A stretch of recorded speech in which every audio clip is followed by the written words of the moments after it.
Our new series, The Pandemic Parent Trap, helping you take care of your family and your times. At one point in the pandemic, 66% of moms say they had to balance childcare and working from home. And our Janae Norman is back with some moms feeling that pressure. Good morning again, Janae.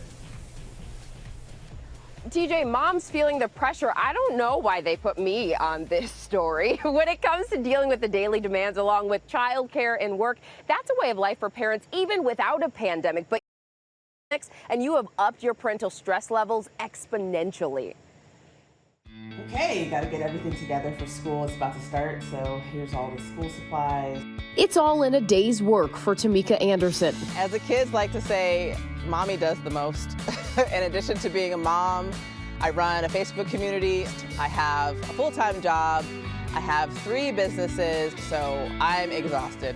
The single mom taking on more work to afford childcare, which comes at a cost. As a single parent, you know, you're the one who's got this. And if you're the one who's got this, you've got to continually think about how to do this without falling apart. Mercedes Quintana also feeling the pressure.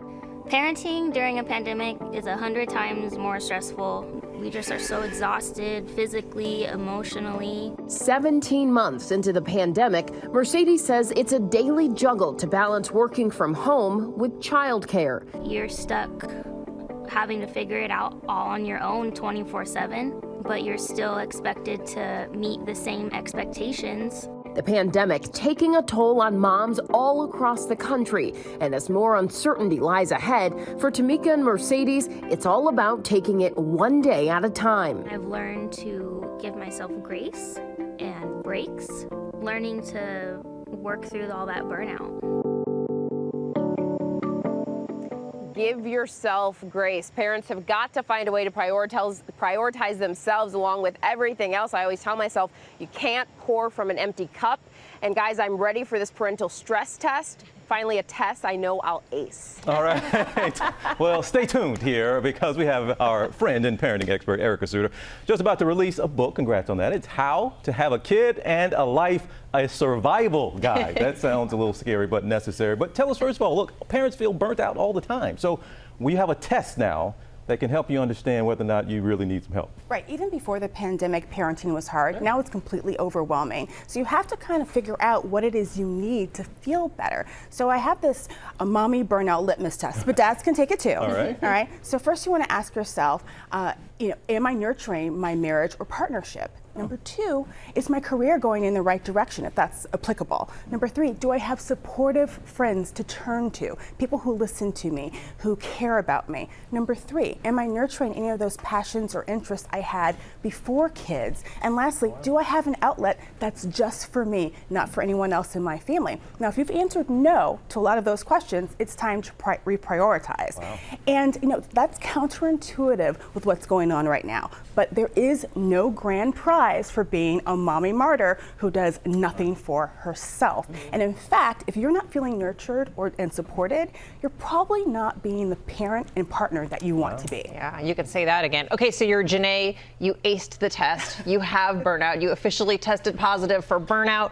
What's the first step, especially with the school year just about to start? Yeah, in these uncertain times right now, it's really important for parents to be upfront and honest with themselves and their children. Going into the school year, it may not look like anyone expects it to look. There could be mask mandates, there could be social distancing mandates, a lot of activities could be canceled. So you want to talk to your kids about that. You also want to know the school's COVID plan. If a kid tests positive, what does that mean? Is everyone sent home, and for how long? You also want to have a backup plan, right? If schools are closed and everyone's at home again, what does that look like? Do you have sitters or family members or neighbors that you can lean on? Have you talked to your employer about being home or having adjusted hours?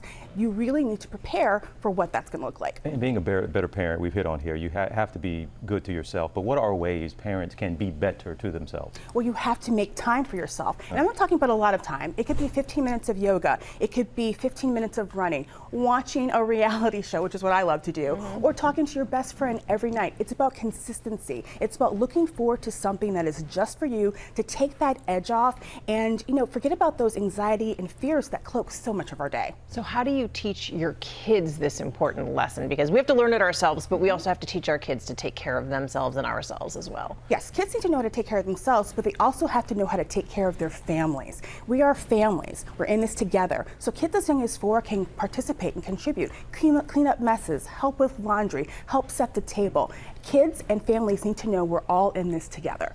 Ericka, it is so good to have you back here in So good to studio be with us. back. Good to see you. And the book, congrats again. It's How to Have a Kid and a Life, a Survival Guide. It is out tomorrow. And for more help on helping yourself and your family, you can head over to our website.